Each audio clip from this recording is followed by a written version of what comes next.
We exported food.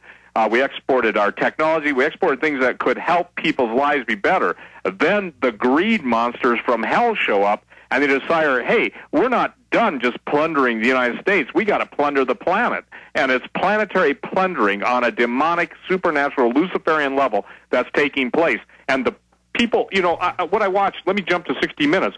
What I watched, the common theme of all the people that lost half their retirement or all their retirement, they were too busy to pay attention, Alex.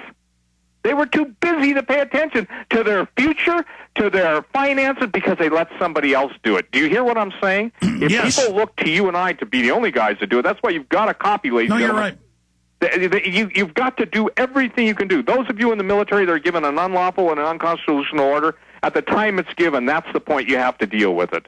And I'll let the imaginations of those. Getting back to something you said, why Special Forces, Delta, all the guys that have specialized training? Because they can teach others.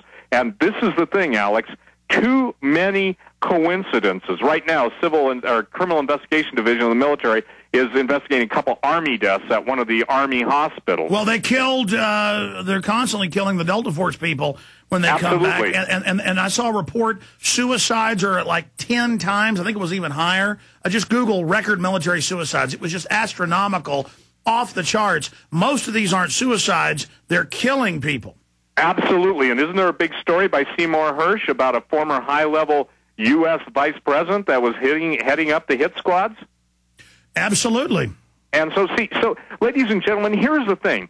Here's the thing you've got to do. You've got to turn off the bloody TV. I call it the zombie machine. That zombie machine is a mind-controlling, neuro-linguistic programming device. That's why they're even bigger, Alex. You walk into Costco, 100 TVs, basically, 40, 50 inches, whatever big they are, right there, beaming out, streaming out. But what I don't think... Hey, I took RTF 15-plus years ago, and they openly admitted there was subliminals in billboards, radio, TV, all the big productions, and then they admit the flicker rate, the way they put all the different screens on there. They'll have like 10 screens behind them where your conscious mind can't pick it all up, but your subconscious mind kicks in. Then the info beams right in. I mean, they've got multi-layers of propaganda and programming, and I catch myself watching Obama listening when he does that perfect cadence, when he goes, I mean, I can't even do it like he does it. And then I read top neurolinguistic programmers that are, mainstream scientists working for governments. They say he's a master at it. He's up there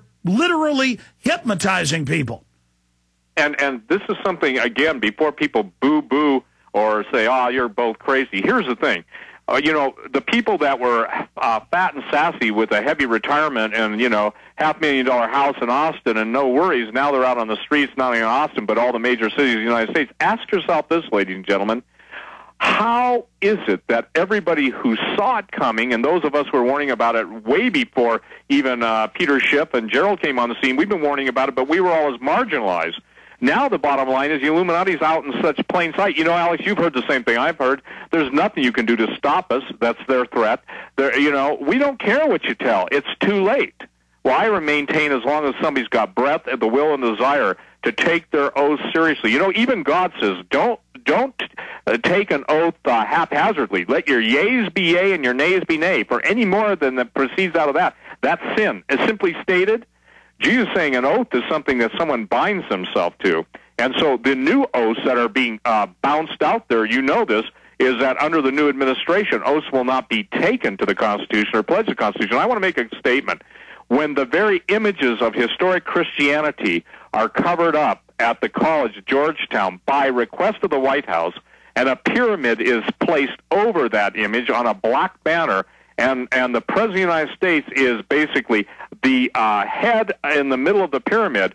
Let me share what that means. Let me stop you. Let me stop you. Here comes the New World Order. Start over, because I want to put that on screen. Guys, because we're at prisonplanet.tv, Google Georgetown University, White House request Christian images taken down, Georgetown University, or White House request removal of Christian, and then put it up and show folks the Black Pyramid. Exactly.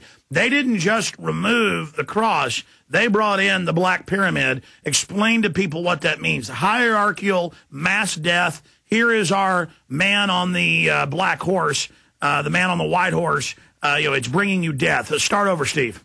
Well, again, the idea was that prior to the president speaking at Georgetown, the request was made by the White House and by the staffers that all Christian imagery be covered up.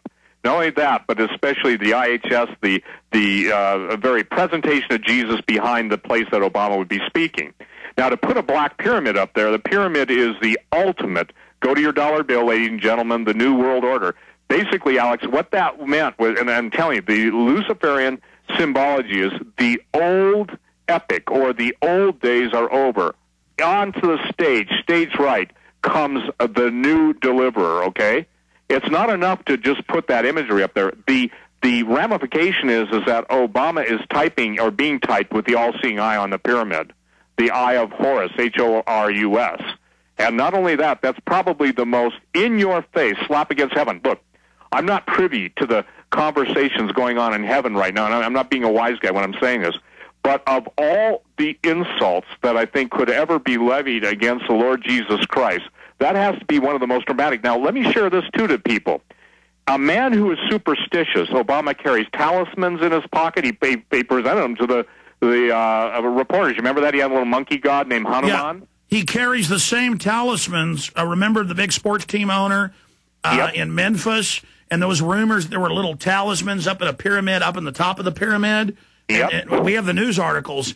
When they opened it up, it's the same talismans that Obama carries. They put it in Time and Newsweek. These are high satanic talismans. So exactly, it isn't just, oh, get that Jesus out from behind me. He believed that would lessen his power. Go ahead.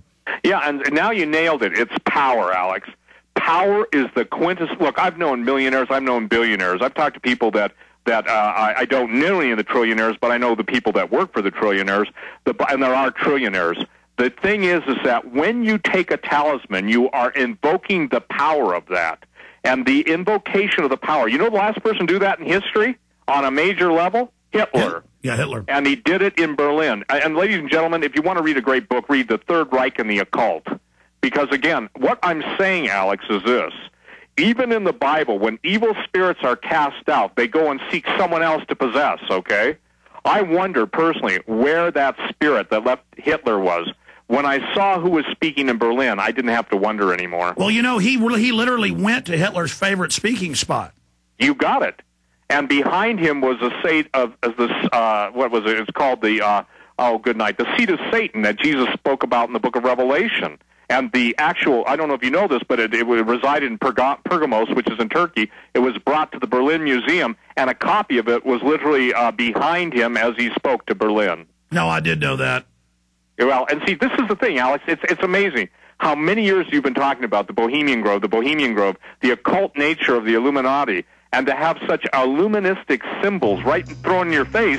I got to tell you, brother, I don't know if there are any, seriously, I don't know. The thing that makes me furious is the ministers in this country that should be speaking the truth are now being castigated, castrated, and silenced by the Roman 13 you know, we've got a lot of atheists and agnostics listening. Even if they don't believe in God, our point is, as a scientific, historical fact, the elites do, and they believe in Satan and destruction and blood. I mean, it's a fact. Look out.